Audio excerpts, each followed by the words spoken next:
All right, so this is going to be a quick review of yesterday's price action, or today for some people, yesterday for me. So let's start with the London session first. All right, so what happened during the London session? So these lines in the chart are annotating the London cycle, and this is the PM cycle, AM cycle rather. This we've opened here, right? So where is 45 here? That thing is wrong. So right here, the open price. What do we do after that? We push higher, we rebalance, and we expand lower. At what point is everything efficient within here when this happens here? So we are looking at, most people just want to look at the high and low, and that's completely fine, right? That's baby steps.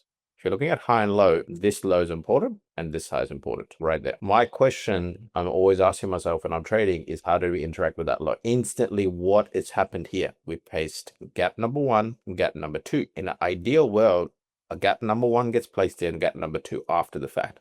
But this is how we identify clear sellers at play, right? Sellers are overwhelming buyers at that point in time. If this is going to reverse, I want to see these these sellers get squeezed. How is that going to happen? This is exactly what I want to see. I want to see sellers selling, retrace, people selling in line with them, because there's breakout traders, all kinds of different strategies out there. People want to sell in line with sellers, trend traders, etc. I want this to happen, but this to fail. Then that to happen. Did that happen here? We reached into here. After retracement, we tried to expand lower. We didn't even try expand below this block. First, a red flag. Then we have buyers stepping in.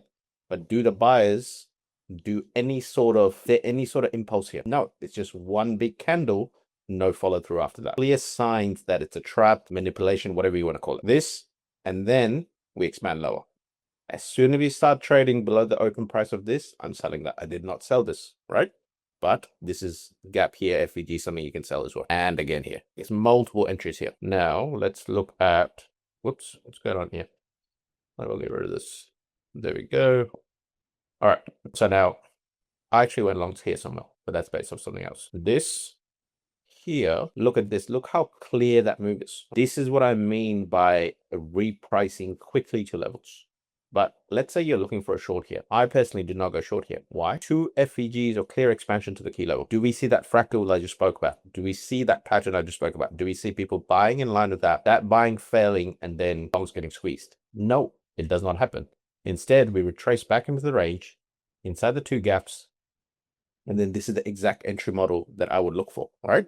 We have a 3-bar low, a swing low being swept, and two FVGs created. Doesn't happen here, it happens here. This is my buy signal. Any retracement, the entry is personal, right? So you can either enter here, you can enter here. If you're scared of drawdown, you're entering here. I don't care about drawdown, right? I don't trade prop, I trade live accounts. So I can handle drawdown because the account's big enough, right? So if I enter here, I'm fine with it going in drawdown because I'm confident that this high will be taken out next. Multiple places you can enter here. Now, let's look at the PM range. This is not something that I've had the opportunity to trade, just solely due to my time zone. Let's look at the PM range. The PM range we're viewing through the lens of M5, right? Which is what I always do. Low, high, right?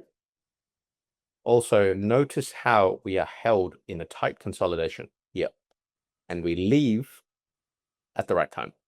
That's exactly what I mean by it's always time over price. But it's not just time, because price needs to be in line. We leave the consolidation exactly at that time or after that time, right? How do we leave that consolidation? We print two gaps. It's exactly the same scenario as this, right? But what is the difference here? The difference is we reach into here, down candle here. If you're going to lower time frame, so we reach, trying to go lower. Sellers fail, and we close these gaps. Potential buy setups here. This is them just running that low one more time, right? That's completely fine, normal. You don't have to control that. If that stops here, I'm just re-entering, right? Multiple ways to re-enter here. There's no two FVGs here, but the expansion starts here. Easy trade. And then we attack the high right there. And this is where we start fairly. So there should be almost always a trade setup at the high and low of that range. Again here, this was yesterday. I don't even see this, right? So London, if you haven't figured it out already, I like viewing it through M5 for clarity, right?